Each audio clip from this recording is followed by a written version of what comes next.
ערב טוב לכל האנשים שבאו ללמוד ולשמוע קצת על הוויקס. אני אורי בן-אסה, קוראים לי גם אורי ויקס, בגלל ההתמחות שלי בתחום הזה, והערב אנחנו נדבר על הוויקס, ננסה להבין מה הוויקס, איך הוא עובד, מה אפשר לעשות איתו, מה אפשר ללמוד איתו וכולי, וזה לאחר אחד השבועות הכי דרמטיים שהיו בתחום הזה, מאז היווסדו של הוויקס. אם אתם רואים עכשיו את התמונה הזאת, הקוסטים שלי, בעיקר משה, יעזור לי, רואים, נכון? כן, כן, רואים. אז יפה, אז זה תמונה של הוויקסים על פני השנים, כאשר הוויקס קיים למעשה רק מ-1990, אבל היות שבשנת 87 היה מה שנקרא בלק מנדיי, האירוע שבו ה-S&P ירד 25%, אז שחזרו מה היה צריך להיות הוויקס, לו היה מפורסם, והוא היה בעצם הכי גדול בהיסטוריה, אוקיי? אחר כך היה אחד גדול מאוד בסוף המפולת הפיננסית של 2009, זאת אומרת בתחילת 2009, היה לנו אחד ענקי בקוביד, וכרגע הוא מהגדולים שהיו, אוקיי? באינטרה-דיי היי, זאת אומרת בשינוי היומי על ה-VX.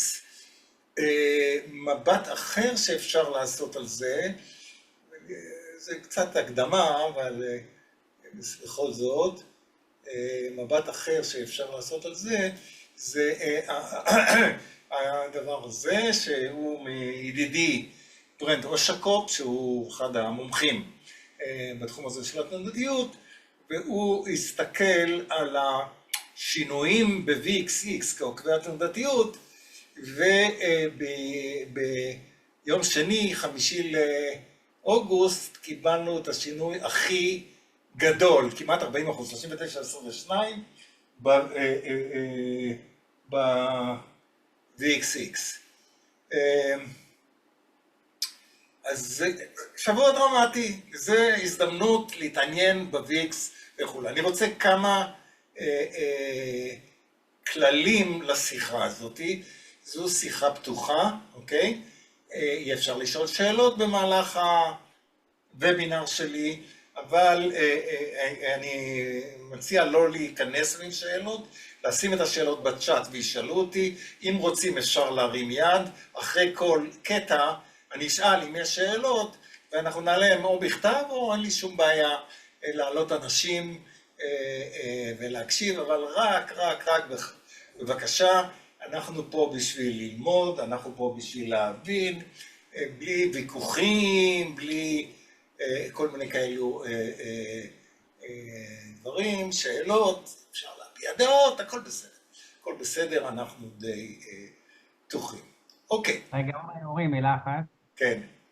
רק בקצרה, קודם כל, שלא שם לב, אני אילן גורי. זה הכי הרבה. יצרתי קשר עם אורי לפני מספר חודשים. איפה אוזניות? הרגשתי שמדובר בבן אדם שבאמת מבין עניין, ולא עכשיו בא למכור פה לכולם דברים ולוקשים ולא יודע מה. משהו, הנה, בטח. יש פה מישהו ששומעים אותו ברקע, תנסו להנמיך. כן, משה, לעשות מיוט לכל מי שבטעות, כן, כולם, לסגור את המיקרופונים בבקשה. זהו, ואורי הוא באמת נשמע פה ונראה, ולא רק בדקתי, גם הצטרפנו במשפחה לאיזשהו שירות שלו, אבל זה לא העניין כרגע, לא נכנסים לפינה הזאת, פשוט הוא באמת מקצועי, וכדאי לשמוע אותו. וזה יהיה פה סדרה שלמה של וובינרים, ותלמדו שם לא מעט דברים. יאללה, נתחיל. יופי, תודה רבה, אילן. אז אני עכשיו, אתם, משה, רואים הכל על הוויקס? רואים את השקף? רואים. רואים את השקף. אז האם זה מדד הפחד, מדד התנודתיות? בואו נספר מה אנחנו נעשה המפגש הנוכחי. א', נדע מה זה. אוקיי, מה זה הוויקס? לדעתי, רובנו לא באמת יודעים, יודעים משהו, יודעים הרבה, יודעים פחות, אבל לא באמת יודעים מה הוויקס משום מה. מה המשמעות של המספרים שלו? מה זה אומר ויקס 65 שאנחנו ראינו השבוע? מה התכונות המיוחדות של הוויקס? אנחנו נדבר על כל זה. מה הטעויות הנפוצות שקשורות אליו? אנחנו נדבר על זה, אנחנו נדבר על... אני עשיתי אנלוגיה, לדעתי מעניינת, בין הוויקס למדחום. נדבר על זה כמה מילים, ואולי אחד הדברים הכי חשובים, איך אפשר להשתמש בו ככלי לניהול סיכונים בשוק, ובסופו של דבר לעשות בו כסף. עכשיו, המפגש הזה הוא רק ההתחלה, המפגש השני שיהיה, הוא יהיה על מה שנקרא עוקבי התנודתיות, VXX, SVX וכל הדברים האלו, ששם בעצם אפשר לסחור יותר, ואולי נעשה מפגשים נוספים לפי הצורך, למשל על האלגו שלי וכל מיני כאלו דברים. אוקיי, יש קשר ישראלי לוויקס, דן גלאי, אני לא יודע אם הוא פרופסור או לא, ופרופסור מנחם ברנר, הם טוענים שהם הממציאים של הוויקס, ניתן להם את הקרדיט. מנחם, או פרופסור מנחם ברנר, הוא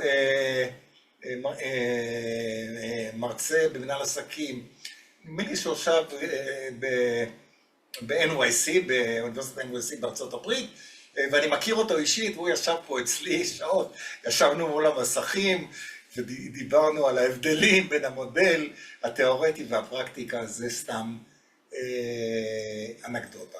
לפני שאנחנו מתחילים, אז קצת עליי. אני אורי ויקס, מי אני ומה אני עושה.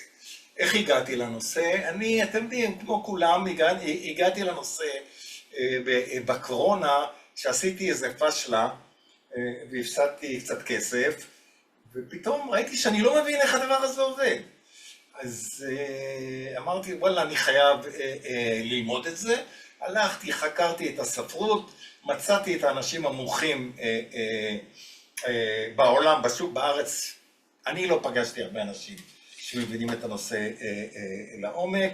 שילמתי להם כסף, למדתי אצלהם. ברנד אושקופ מאוד ידוע, ובעיקר ונס וורוד, שהוא ממש חבר שלי, אנחנו מדברים עכשיו כמעט כל יום, ודרך זה למדתי, ואני חושב שיש לי הבנה לא רעה של כל הנושא. אני הקמתי קהילה שנקראת קהילת אורי ויקס, שבה אני מלמד את הנושא. אני עשיתי אלגו, פיתחתי אלגו, שעובד כבר שנתיים בתוצאות מאוד מאוד יפות, ולאחרונה גם פתחתי קרן גידור, שנקראת קרן גידור קנרית, שאני מנהל אותה. אז זה אני. השם שלי הוא אורי בן אסה, אני סבא, נחמד, עם נכדים, אני חושב שנחמד. וחוץ מזה הכל טוב. אוקיי, אז קודם כל נתחיל, מה זה בכלל הוויקס הזה, ובעצם למה קוראים לו מדד הפחד, שזה שם לא הכי טוב לדעתי, אבל די נפוץ. אז באופן מדויק, הוויקס זה מדד שמודד את התנודתיות הגלומה, אני אסביר את הכל. באופציות על ה-S&P 500 לטווח של 30 יום, זאת אומרת 30 יום קדימה, והוא כולל, המדד הזה בודק את התנודתיות הגלומה באופציות פוט וקול, בטווח מסוים, בטווח מסוים זה בכסף, בטווח מסוים מחוץ לכסף, אז זהו מודד את התנודתיות הגלומה, זהו לפי איזושהי נוסחה די מסובכת וטיפה פחות חשובה. ואני אסביר את כל המשמעות של הדברים האלו. המדד הזה מפורסם על ידי COBE, מדד הבורסות של האופציות של שיקגו, לפי הנוסחה הזאת, אפשר לראות את הנוסחה, קשה מאוד להבין אותה, וזהו. מכאן שהוויקס מודד בצורה מאוד מסוימת את הסיכון שהשחקנים, או בעיקר שחקני האופציות, רואים בשוק לטווח של חודש, אוקיי? כתוב פה סינוקים במונחי תנודתיות שנתית, אני אחזור על זה אחר כך. תנודת גלומה, אני תכף אסביר מה זה תנודת גלומה, והיא בעצם הגדרה שנמצאת מתחום האופציות, וזה. עכשיו, מה זה המספר הזה 20? אוקיי, שאומרים שוויקס 20, נניח עכשיו הוא 20 ומשהו, אוקיי, הוא היה 65, מה זה אומר? א' זה אחוז, אוקיי? זה 20%. מה אחוז? זה התנודתיות הגלומה באופציות הרלוונטיות, כמו שאני אמרתי כאן, של סדרה מסוימת, שזה מאות אופציות, כן? זה מאות אופציות, החישוב הממוצע של התנודתיות הגלומה באופציות האלו, במונחים שנתיים, הוא 20%. אז המספר 20 הוא אחוזים של תנודתיות גלומה באופציות הרלוונטיות על זה. הרבה אנשים, לא כל כך הרבה אנשים יודעים את זה, אבל לא חשוב, יודעים, לא יודעים. אז אני אעשה את זה יחסית קצר, כי זה פחות חשוב. קודם כל, מה זה תנודתיות? התנודתיות זה הגדרה מתמטית, סטטיסטית, אוקיי, שבודקת בעצם סטיית התקן של מקבץ נתונים, זאת אומרת, מסתכלים במקרה שלנו על הגרף של ה-S&P 500, אוקיי, מסתכלים על הגרף של ה-S&P, נניח ה-S&P 500 או מניה, ורואים באיזה מידה המחירים של המניה סוטים מהממוצע שלה. לסטייה מהממוצע קוראים תנודתיות או סטיית תקן, וזה ההגדרה. אני לא נכנס למתמטיקה, ולכן קודם נתתי 20, 15%, זאת אומרת שהסטייה בסטיית תקן אחד, של 68% מהערכים על הזמן, היא של 15% מהממוצע. בדרך כלל אנחנו מדברים, כשאנחנו עושים על תנודתיות, אנחנו מדברים על תנודתיות היסטורית. מה זאת אומרת? בסטטיסטיקה, לוקחים את הממוצע של המדד, או של כל נתון מסוים, ורואים את הפיזור של הנתונים סביב הממוצע, ואז אומרים, היסטורית, לתקופת זמן של חודש, של שנה, whatever, זו התנודתיות שהיה למדד הזה, או לבסיס הנתונים הזה. לכן, התנודתיות בעצם מודדת את היציבות של המדד או של המניה. ראיתי את אילן לפני כמה ימים, פרסם איזה גרף של בעצם קרן כספית, נכון? ורואים שאין שם בכלל סטייה ממוצע. תנודתיות קרובה לאפס, זה קו ישר. אוקיי, הממוצע בקרן כספית הוא קרוב מאוד, אין שם סטיות. מה? זה משהו אג"חים בארצות הברית. כן, כן, זה אג"חים בארצות הברית, אבל זה אג"חים מאוד קצרי טווח, ובאג"ח מאוד מאוד קצר טווח,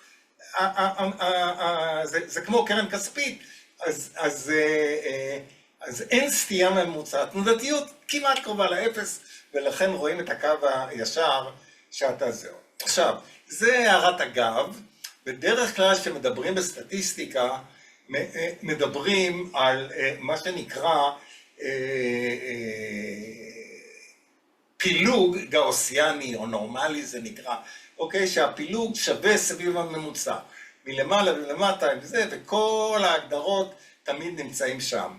אממה, אם אנחנו נסתכל על ה-VIX, הוא לא נמצא בפילוג גאוסיאני, אוקיי? אם אנחנו רואים את הפילוג של הערכים של ה-VIX, אנחנו רואים שהוא נוטה כלפי מטה, אוקיי? הערכים של 12 עד 14 הם הכי נפוצים ב-VIX, וערכים של, אפילו אין פה את זה בגרף, שמעל 50 הם כל כך נדירים, הראינו לכם, זה קרה פעם ב3 שנים בהיסטוריה, אוקיי? אז למרות שכל הסטטיסטיקה מדברת בדרך כלל על פילוג נורמלי או גאוסיאני, whatever you call it, של נתונים, ה-VIX הוא לא כזה.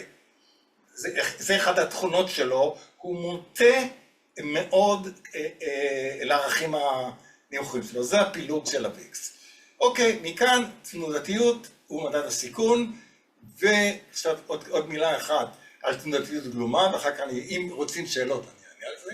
תנודתיות גלומה זה נתון מעולם האופציות, מי שמבין באופציות. אוקיי, אחד הפרמטרים הכי חשובים בקביעה של מחיר אופציות זה הפרמיה לאופציות. עכשיו, ומקובל לעבוד לפי נוסחת בלק אנד שולץ, כאשר התנודתיות של נכס הבסיס זה אחד הגורמים הכי חשובים בקביעת מחיר האופציה, אוקיי? אבל האופציות לא נסחרות לפי בלק אנד שולץ, הן נסחרות לפי היצע וביקוש, ואז עושים reverse engineering ואומרים, רגע, אם מסתכלים על מחיר האופציה, מה התנודתיות הגלומה שנמצאת בתוך הנוסחה שמייצגת את המחיר הזה? כי כאשר ככל שהסיכון עולה, ככל שהסיכון עולה, השחקנים של האופציות, בעיקר אלה שמוכרים את האופציות, מבקשים יותר כסף על האופציה, והתוצאה של זה תנודתיות גלומה הרבה יותר גבוהה, אוקיי? וזה מה שהוויקס מודד. הוא לא מודד את התנודתיות ההיסטורית, הוא מודד את התנודתיות הגלומה הממוצעת על סדרה של זהו. ולכן נאמר מעכשיו, תנודתיות גלומה מודדת את הסיכון ששחקני האופציות מייחסים לשוק בזמן וזהו. סיכון זה גובה הפרמיה, ואתם קובעים מוכרי האופציות. לכן לדעתי, ההגדרה הכי טובה של הוויקס הוא מדד לסיכון שהשוק דרך שחקני האופציות רואה כרגע ב-S&P 500 במונחים לטווח של חודש, כן, 30 יום, ובמונחים שנתיים. אוקיי? יש למישהו שאלות, מישהו כתב שאלות על הנושא הזה, אני מוכן לענות על זה. אם אין, נמשיך, זה עניין טכני, אבל זה מאוד מאוד חשוב. ועכשיו, מתוך התנודתיות השנתית אפשר לגזור את התנודתיות לטווחים יותר קצרים. ופה עשיתי טבלה שכל החבר'ה אצלי בקהילה מכירים אותה, ואומר, אם זה ה-VIX, ה-Implied Volatility, וזה במונחים שנתיים, זוכרים? ה-VIX הוא במונחים שנתיים, מה זה אומר לגבי התמחור של האופציות, או יש אנשים שאומרים, וזה לא נכון, זה לדעתי לא מדויק, אבל זה לא נכון, אומרים שהוויקס בעצם צופה את התנודתיות שתהיה במדד לחודש קדימה. לדעתי זה לא מדויק, המדויק הוא במונחים של implied volatility, מה שחקני האופציות מתמחרים את הסיכון לפי איזה תנודתיות. אבל בכל מקרה אפשר לקחת את המספרים השנתיים ולתרגם אותם במונחים סטטיסטיים לתקופות אחרות. הדרך שעושים את זה, לוקחים את הערך ומחלקים בשורש התקופה. כי זאת אומרת, אם אתה רוצה חודשית, תחלק שורש 12 זה 3.46, תחלק 15 לזה, או כמו שיש לנו היום 20, אז זה אומר שהתנודתיות לחודש של המדד, לפי מחירי האופציות, היא 5.77, ותנודתיות יומית של 1.07, יש העושים לפי 350 ימים, ויש עושים, זה לא משנה, זה לא יודע, כל כך גדול. אוקיי? ואם אתה מסתכל שבועית, אלו הערכים האלו. זאת אומרת, זה נותן איזושהי אינפורמציה בסיכון לגבי, והכי מעניין דווקא, מה התנודה היומית שהסיכון באופציות מספר לנו. אתם זוכרים שהיינו קרוב ל-80, היו לנו תנודות יומיות של יותר מ-4% בתקופה של הקוביד. אוקיי, זה שורש ריבועי וכו'. אוקיי, לפני שאני עובר לתכונות, שאלות עד כאן. מישהו כתב בצ'אט שאלות, משה? לא? טוב, אז נמשיך. התכונה הכי בסיסית של הוויקס היא מה שנקרא מין ריברטינג. מה זה מין ריברטינג? זה חזרה לממוצע. אבל הוא לא חוזר, אתם זוכרים את הוויקס, הוא מוטה, הפילוג שלו הוא לערכים הנמוכים.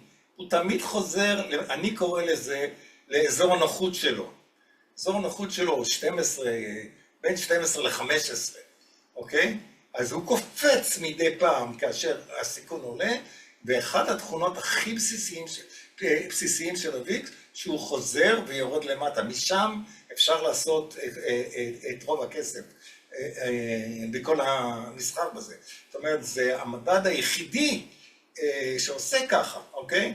ה-S&P 500 עולה לאורך השנים, אוקיי? הוא לא חוזר לאיזשהו ערך, אבל הוויקס תמיד חוזר לאזור 12-14, והוא יעשה את זה forever.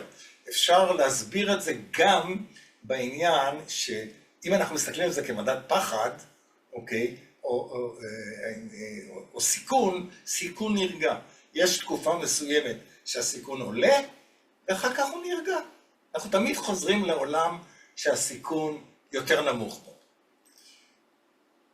באופן פרקטי, הוויקס נמצא בין 10 ל-90, תאורטית הוא יכול להיות יותר מ-100, אוקיי? הוא יכול להיות יותר מ-100, הוא גם יכול להיות פחות מ-10, אבל נדמה לי המינימום שאי פעם הוויקס היה זה 9 משהו, אז אפשר להגיד שפרקטית הוא בין 10 ל-90. אתם רואים שלו היה הוויקס בבלק מנדי של 87, הוא היה הרבה מעל 100, אוקיי? אני ראיתי שהוויקס הישראלי בקורונה גם כן עבר את 100, אז זה לא דבר שצריך, 100 זה הגבול שלו. תנודתיות גלומה יכולה להיות כל ערך שהיא, אבל 100 זה די הרבה, נקרא לזה ככה. רוב הזמן, 70% מהזמן, הוא בין 10 ל-25 או 10 ל-20, whatever you want. פעם בכמה שנים, בתיקוני שוק, הוא עולה לתחומים שבין 25 ל-40, זהו, ושלוש פעמים בהיסטוריה, אני תיקלתי את זה, עד לפני זמן זה היה פעמיים בהיסטוריה, הוא קפץ מעל 50, שזה היה לנו באוקטובר 2008, אני לא לוקח בחשבון את אוקטובר 87, לא היה ויקס אז, אוקיי? אבל, אז על אוקטובר 2008, בקוביד, ועכשיו הוא קפץ מעל 50, הגיע ל-65.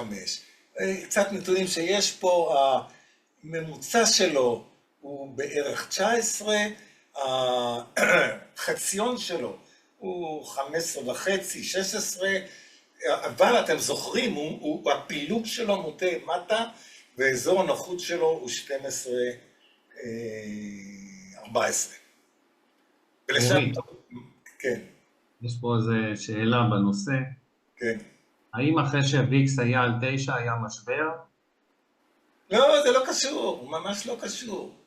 ממש לא קשור. כל האנשים שמחפשים, שאומרים, זה נמוך, מחר זה יהיה משבר, בולשיט, תסתכלו, תראו כאן, שנים הוא יכול להיות על ערך נמוך, שנים, אוקיי? הוא יכול להיות על ערך נמוך, חודשים ושנים. זה שהוא נמצא נמוך, זה רק אומר שהשוק רגוע, זה לא אומר שמחר יהיה משבר, וכל מי שעושה את התרגילים האלה, הוא אומר, הוויקס נמוך, אז אני קונה אופציות על הוויקס, בדרך כלל אוכל אותה. אנחנו לא יודעים מתי זה יקרה. זה קורה מתישהו בגלל אירוע חיצוני, בגלל איזה... לא... ממש לא. עוד תכונות מאוד מעניינות על הוויקס, לדעתי, מאוד חשובות. אמרנו, הוא תמיד חוזר לאזור היציב שלו. נמצאתי את הממוצעים קודם מהראש, זה אותו דבר. האזור 12, 13, 12, 14, בסטטיסטיקה זה נקרא מוד, אוקיי? זה האזור שהוא נמצא הכי הרבה זמן, אני הראיתי לכם את הפילוג. למרות שהוויקס בגדול הופכי לשוק, זה לא תמיד נכון, זאת אומרת אפשר לראות, מה זאת אומרת הופכים, השוק יורד, הוויקס עולה, השוק עולה, הוויקס יורד, בעיקרון, אבל המתאם הוא לא 100%, יש ימים שזה לא עובד ככה, אוקיי? יש ימים שזה לא עובד ככה, המתאם הסטטיסטי הוא בערך 0.7, זאת אומרת 70% מהמצבים שהוויקס עולה, 70% מהמצבים שהשוק יורד, הוויקס עולה, והפוך, אבל המתאם לא 100%. עכשיו, יש גם עוד משהו מעניין שהרבה פעמים יש שאלות על זה.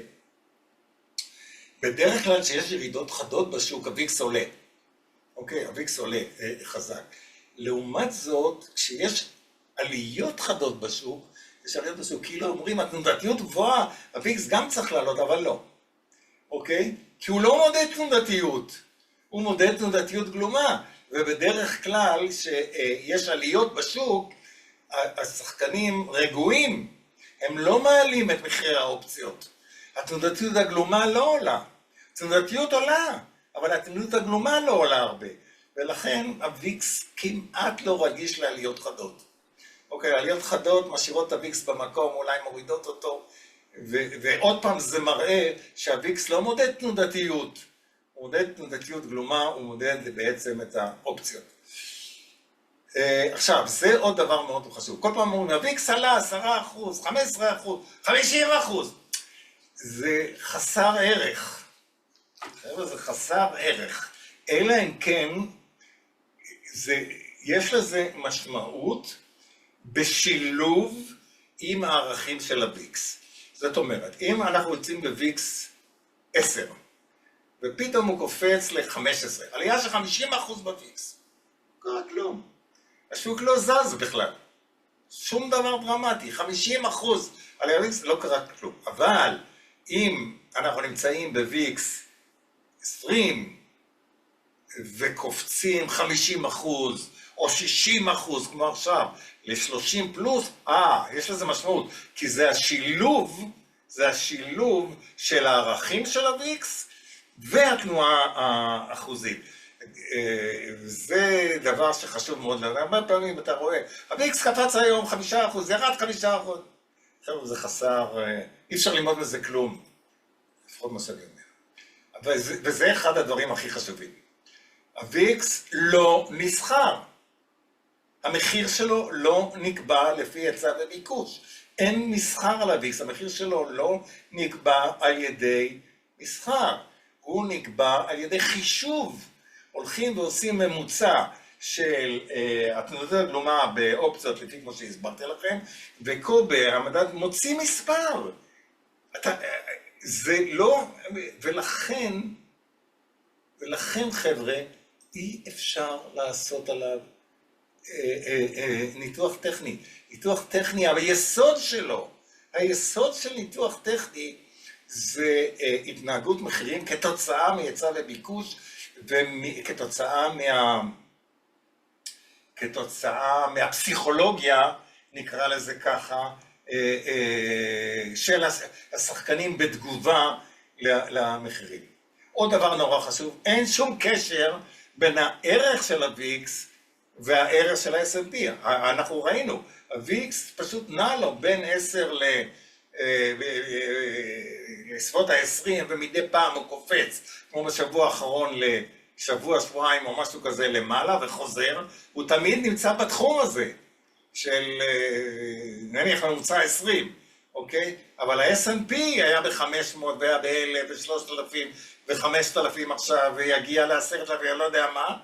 אין קשר בין המחירים, כי המחירים של הוויקס הם בתחום מאוד מאוד יחסית צר, לא בגלל שזה לא הולך לפי 100%, אלא בגלל שהתנודתית הגלומה באופציות, אלו התחומים שסביר לראות אותם.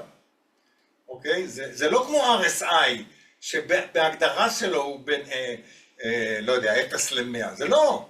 זה פשוט, התנודתיות הגלומה באופציות, זה התחומים שזה יכול להיות. וניתוח טכני לא רלוונטי עליו. כולם מעבירים קווים, והיום הביאו לי קווים, ואין רלוונטי. לטווח מאוד מאוד מאוד קצר, אולי אפשר לעשות משהו, אבל זה, שוב, המחיר של הוויקס לא מושפע מהיצע וביקוש, לא מושפע. יש דבר אחד שלפעמים הסיכון נבנה קצת. זה לוקח כמה ימים שהסיכון נבנה, אבל זה לא בגלל ניתוח טכני. חבר'ה, זה טעות.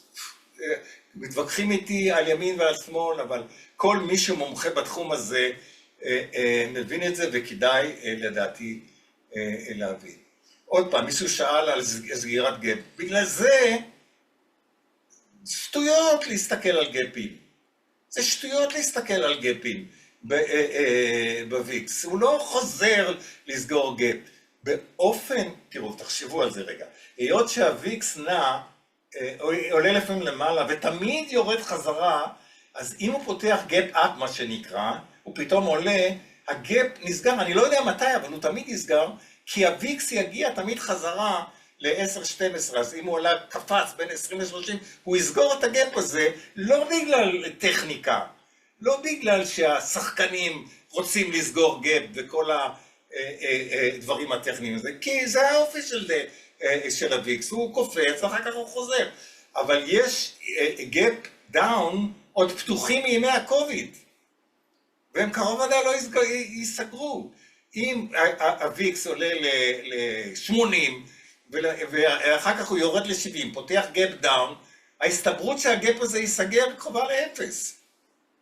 אולי פעם, בעוד 10 שנים, אבל בקיצור הוא לא סוגר גאפים, ואלו שמראים גאפים זה לא טכני. אם את זה קלטתם כאן, אני יודע שתמיד מתנגדים ומראים קווים וכולי, אבל זה... זה מה שאמרתי על הגאפים. שאלות בקטע הזה? כדי להסביר את זה קצת יותר טוב, אני רוצה לתת אנלוגיה של מד-חום. אוקיי? בואו נסתכל רגע על חום הגוף שלנו. הוויקס די דומה להתנהגות של חום הגוף במובן הזה. חום הגוף שלנו הוא רוב הזמן בתחום קבוע, 36-37, שמראה שאין לנו דלקת בגוף. הייתי צריך לעשות זה אחד מצטער, שאני מראה לכם את הכל. מדי פעם, כשהגוף חולה, חום הגוף שלנו קופץ, נניח 38-39, מראה שיש לנו דלקת בגוף. אוקיי, מצבים נדרים שיש מחלה מאוד מאוד קשה, המד-חום עולה מעל 40, ואם אנחנו לא מתים, הוא תמיד חוזר לטווח הקבוע שלו. ועוד שחולים אנחנו מסתכלים 5 פעמים ביום על המד-חום. מה שאנחנו אומרים, אף אחד לא מעניין, הוויקס אותו דבר. רוב הזמן הוא נמצא בטווח נניח 12-20, יציב, כמו המד-חום, שהשוק חולה והסיכון עולה, הוא קופץ לרמות 20-40, במצבים נדירים, שהשוק במפולת חמורה, או איזושהי פאניקה, או איזה אירוע דרמטי, הוא עולה מעל 50, ואם השוק לא מת, הוא תמיד חוזר לטווח הקבוע שלו, כשהשוק דובי מסתכלים, והוויקסים גבוהים מסתכלים עליו 5 פעמים ביום, כולם מדברים על הוויקס, בגלל זה כולם באו עכשיו למפגש הזה, אבל כשהשוק שורי, רוב האנשים כמעט לא מתעניינים בוויקס. אני חושב שזו אנלוגיה מעניינת. עכשיו, זה דבר שגם מעטים יודעים את זה. יש עוד מדדי תנודתיות, בעיקר על ה-S&P, אוקיי? והם לפי טווחי זמן. יש מדד שנקרא, יש גם 1D, אבל אני לא אתעסק בו, שהוא מודד את מדד התנודתיות לאופציות, ל-one day expiration, לאופציות ליום אחד. אני עוד לא יודע מה לעשות איתו, אבל הוא קיים. הוא חדש מאוד. ה-9D כבר קיים הרבה שנים, זה אותו דבר כמו ה-VIX, בודד את התנודתיות הגלומה, אבל ל9 ימים, לטווח קצר. אוקיי? ה-VIX עצמו, אמרנו, מודד את התנודתיות הגלומה ל30 יום. הווליק, האנשים לא מכירים אותו, ניסו להחליף אותו, הוא אומר, מה מעניין אותי התנודתיות הגלומה של אופציות מחוץ לכסף? אני רוצה להסתכל על התנודתיות הגלומה של אופציות בכסף. אוקיי, סביב המחיר, אבל הוא לא נתפס כל כך, אבל הוא קיים. אבל ההפרש בין הוולי והוויקס, זה גם ל30 יום, הוא נתון מעניין. יש מדד 3M, שזה המדד של תלות הגלומה לאופציות ל3 חודשים. טווח, נקרא לזה ארוך, חצי ארוך. יש 6M, חצי שנה, טווח יותר ארוך, יש אפילו לשנה, תלות הגלומה לשנה, אני כמעט לא משתמש בו, אבל לא קיים. עכשיו, זה דבר מאוד מאוד מאוד מאוד מאוד חשוב בעיניי, כי זה נותן לנו את המפה של הסיכון על פני הזמן. אוקיי? בואו נראה איך עושים מכל העניין הזה כסף.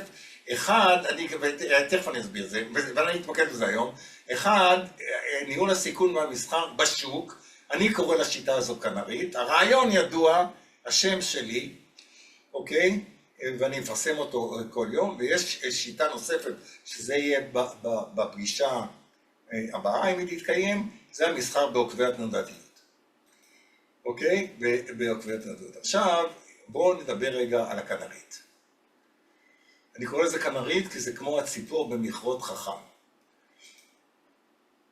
תראו, אם אנחנו מסתכלים על מדדי הסיכון לטווחים השונים, במצב נורמלי, הסיכון לטווח קצר יותר נמוך מהסיכון לטווח הבינוני, וזה יותר נמוך, ככל שהזמן יותר ארוך, הסיכון יותר גבוה. זה דבר ידוע, זה תמיד נמצא שם, כי בטווח יותר ארוך יש פחות ודאות. ההסתברות שיקרה משהו לשוק בשבוע הקרוב, 9 ימים, יותר קטנה מה שיקרה ב30 יום, ויותר קטנה מה שיקרה בזהו, ולכן המבנה הנורמלי של מפת הסיכון הוא כזה שככל שהזמן יותר קצר, הסיכון יותר נמוך. ולמצב הזה אני קורא קנרית ירוקה, אוקיי? קנרית ירוקה, צריך לצרף את זה גם קצת לערכים של הוויקס, אבל בעיקרון המבנה הוא נורמלי, אוקיי? טווח יותר קצר, סיכון יותר נמוך. הדבר הכי מעניין שפתאום הקנרית נהיית צהובה. מה זאת אומרת שהקנרית נהיית צהובה? שהסיכון לטווח הקצר לשבוע עולה על הסיכון לטווח של 30 יום. זה אומר ששחקני האופציות והעניינים אומרים, רגע, יש פה עלייה בסיכון לטווח הקצר. חבר'ה, תיזהרו, אוקיי? זה הסימן הכי טוב, אחד הסימנים הכי טובים שמתעורר משהו בשוק.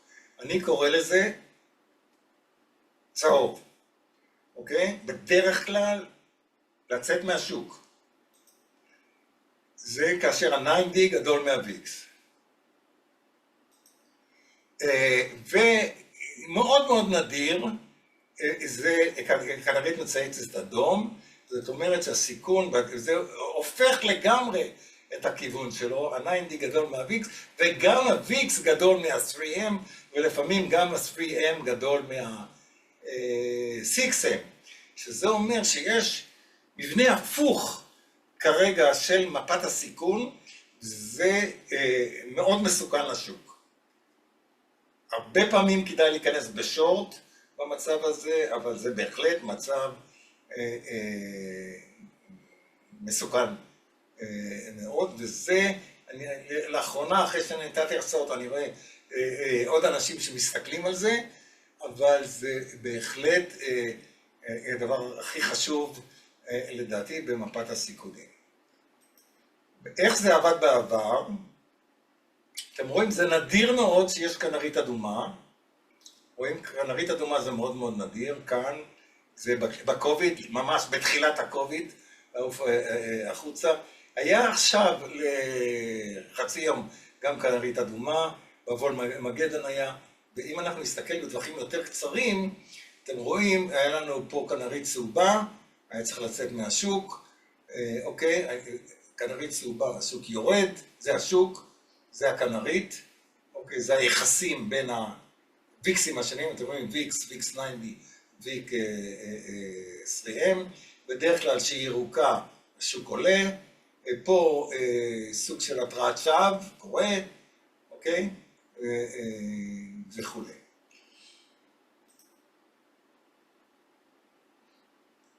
אני מפעיל אלגו, אני לא עושה גם שיווק ושום דבר, אני מפעיל אלגו שבעצם מחזיק את הפוזיציות בשוק ובעוקבי תנודתיות, לפי השיטות האלו, הוא לאור הזמן, הכחול עושה הרבה יותר טוב, בערך פעמיים מהשוק, אוקיי? השוק זה אדום, וכל השיטה היא לא טכנית והיא לא בטיח, היא שיטת הכנרית. בואו תראו מה קרה עכשיו, זה האלגו שלי, כאן זה האלגו. אתם רואים, זה הכנרית ירוקה, נהיה צהובה, אבל האלגו קצת יותר חכם, ועוד לפני שהיה צהוב, אתם רואים, יצאנו מכל הפוזיציות, זה היה ב-16 ביולי, ואנחנו עד עכשיו בחוץ. אוקיי? עד עכשיו בחוץ, אתם רואים כאן, במקום הזה. זה תיק אלגו, מחקתי את השם של איזה לקוח, אתם רואים, אנחנו בחוץ. הלקוח בחוץ לא סבל את כל הבלגנים של הירידות, כנראה זה אותו תאריך 16 לחודש, יצאנו החוצה. זאת אומרת, השיטה הזו עובדת טוב, היא עובדת טוב. עכשיו, אני לא היחידי שמציג אותה, יש עוד כמה אנשים בשוק שאומרים, השיטה הזו עובדת. לפני הסיכום, שאלות.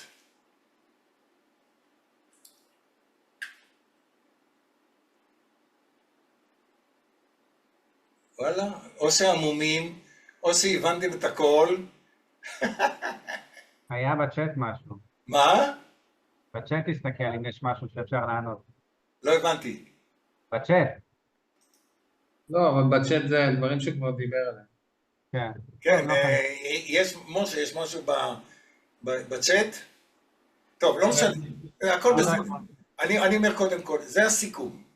בעזרת הכנרית, מה שנקרא שיטת הכנרית, אפשר לזהות באופן חד ערכי את רמת הסיכון בשוק עכשיו בזמן אמת. אוקיי? זה מתפרסם בזמן אמת. אוקיי? הכנרית מתפרסם, לא, רמות הסיכון, הוויקס, כל הוויקסים מתפרסמים בזמן אמת. זה מודד ישירות סיכון, איננו תלוי בטווח זמן של ההסתכלות על הגרף. זה לא משנה אם זה גרף 5 דקות, יום, יומיים, זה לא, כמו שכל המדדים הטכניים, הם קשורים למה שהיה קודם, זה לא קשור לכלום. זה פשוט מודד כאן ועכשיו את הזהו. מה? עוד שאלות. רגע, אני אסיים את זה ונהנה. היא לא תלויה באיזה מצב היסטורי השוק נמצא. זאת אומרת, זה יכול להיות בשוק גבוה, בשוק נמוך, זה מגיב מיד. הכנרית נכנסת 100% מהמקרים לאדום, בתחילה של מפולת ונותנת התראה. 100% מהמקרים. אבל, לפעמים יש התראות שווא, ואז היא יוצאת מן המהר. זאת אומרת, היא יכולה להיות, דרך אגב, היה עכשיו בימים האלו, ואני ידעתי שזה הולך להיות התראה שווא, אני בניתי אותה, אוקיי, ולכן לא פעלתי, תכף אני אראה לכם את העניין הזה, אבל להיות מוגן מפני מפולות גדולות, זה יצא לפני וולמגדון, זה יצא עכשיו לפני הדבר הזה, זה יצא, זה פשוט יוצא ויוצא, זהו לפעמים עודף זהירות. זהו, מה השאלות?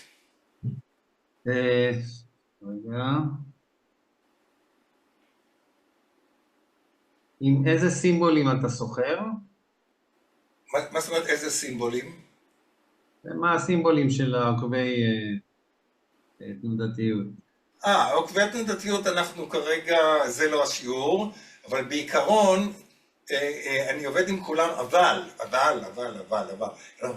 אני בעיקר עובד עם SVX ו-SVXY, ולא עושה, הרעיון המרכזי בעוקבי התנודתיות שלאורך זמן הם יורדים ויורדים, אבל זה בשיעור הבא, ולכן צריך לעשות שורט וולטיליטי רוב הזמן.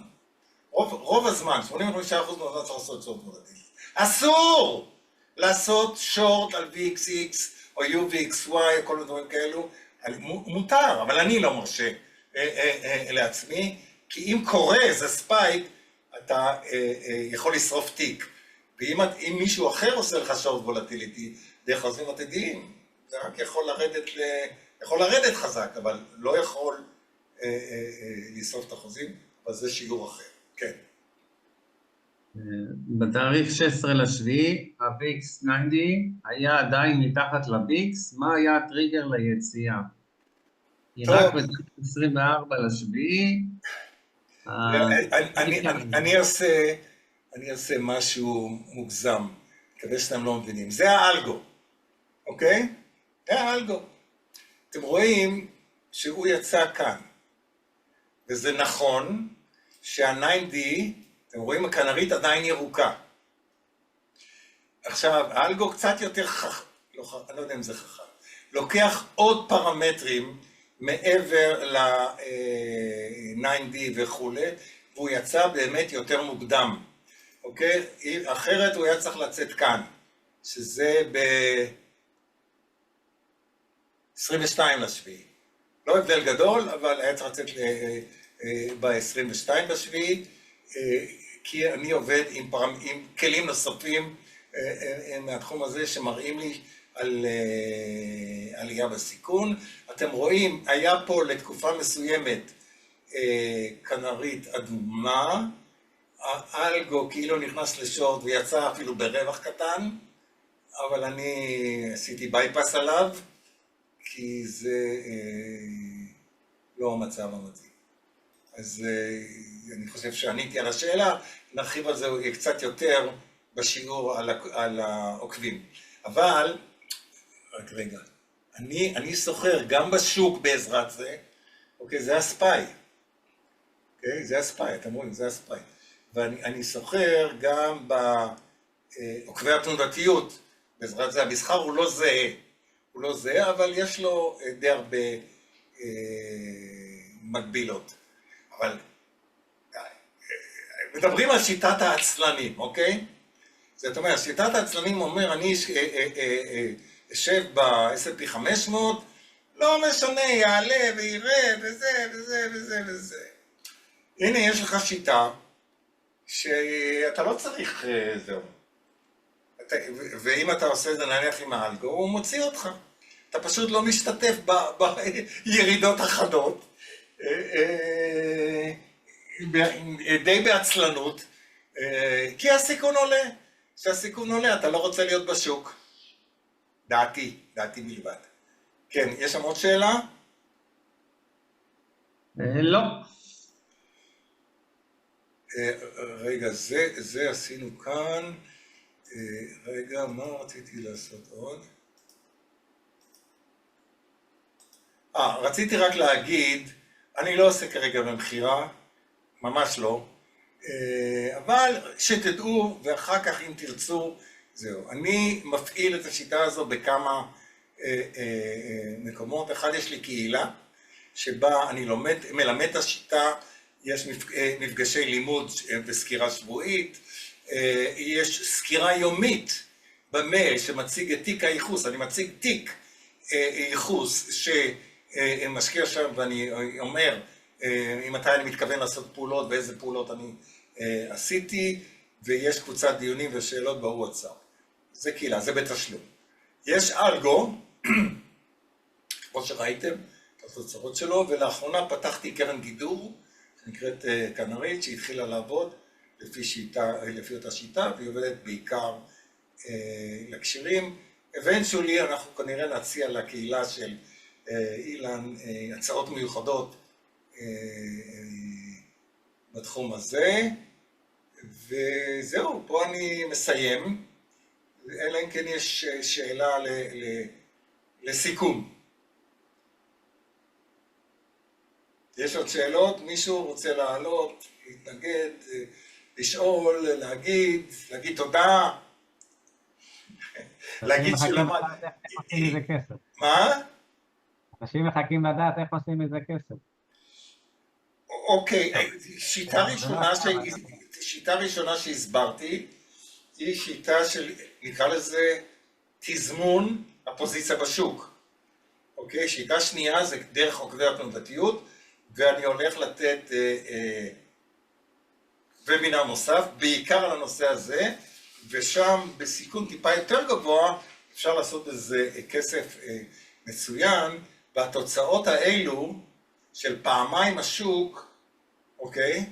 לאורך זמן, דרך אגב, בסיכון יותר נמוך, תנודתיות יותר נמוכה מאשר השוק, היא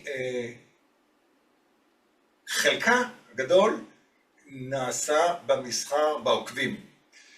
בוא נאמר ככה, אם עושים את זה רק להשקעה בתעודות הסל של השוק, נניח על ה-S&P 500, אפשר לעשות קצת יותר טוב מהשוק לאורך זמן, אבל אי אפשר להשיג את התוצאות האלו, התוצאות האלו של כפול השוק לאורך זמן, בסיכון יחסית נמוך, צריך להוסיף לזה את כל הנושא של המסחר בעוקבי התנודתיות. אני הבטחתי לכם, אני אעשה וובינר נוסף, שאני אסביר בדיוק איך זה עובד, איזה תעודות יש, מה אני חושב שנכון לעשות, ואיך אפשר לעשות מזה כסף, בסיכון לדעתי יותר נמוך בעניין הזה, ולא צריך כל היום לקרוא דוחות וככה בוואטסאפים, רק עם כמה תעודות, וזה כל הסיפור. אבל נפתחתי, ובשמחה, אני אסביר את השיטה. אני אומר שוב, העיקרון של השיטה הוא לא המצאה שלי, אני רק שכללתי אותו. יש בחור, אני לא יודע איך חלק מכירים אותו, ברנט אושקופ, שיש לו גם קהילה כזאת, כבר 15 שנה, והוא עושה תוצאות כאלו 15 שנה. הוא מראה 15 שנה בערך תוצאות כאלו, הוא עובד קצת אחרת ממני, לא משנה, אבל הרעיון המרכזי הוא אותו דבר. הוא משקיע רק בתעודות הסל על השוק, ובעוקבי התנודתיות, הוא אוהב קצת אופציות, אז הוא עושה קצת עבודה עם אופציות, אבל יש לו טרק רקורד שמוכיח את הרעיון הזה. מה שמו של מי שציינת עכשיו? קוראים לו ברנט אושקופ. בריין אושקופ? ברנט, קנדי. VTS קוראים לקהילה שלו, Volatility Trading Systems, הוא נתן הרבה הרצאות, יש לו הרצאות, הוא ידען גדול, הוא אחד המורים שלי, הוא בהחלט יודע את התחום מצוין, אני לא מת עליו בגלל דברים אחרים, אבל זה בכלל לא קשור, הוא ידען ענקי בתחום הזה, ויש, אתם יודעים מה, אולי אני אשים בקבוצה גם את הקישור ואנס, יש לו אתר שנקרא Six Figures או משהו כזה, יש לו שם הוא קצת מתמטיקאי וכו', אבל יש לו שם מאמרים מדהימים שחוקרים לעומק את כל השיטה הזו, וכאמור... אתה יכול לשלוח לנו את הקישור לאתר? אני אשלח את הקישור בקבוצת וואטסאפ שוב. אוקיי? לקבוצת וואטסאפ... אילן הקים קבוצת וואטסאפ, אני אשלח שם את הקישור. אוקיי. טוב, אחלה, תודה רבה. תודה רבה לכולכם. שמחתי לתת קצת ידע, אני דווקא אוהב את זה. רגע. כנראה ננסה לקבוע כנראה לשבוע הבא, אותו דבר, יום שבת, מוצא שבת, להמשיך. על הכיפק, אם יהיה איזה ביקוש, זה יהיה, ובשמחה רבה אנחנו נמשיך. תודה רבה אורי. ערב טוב, אנשים טובים.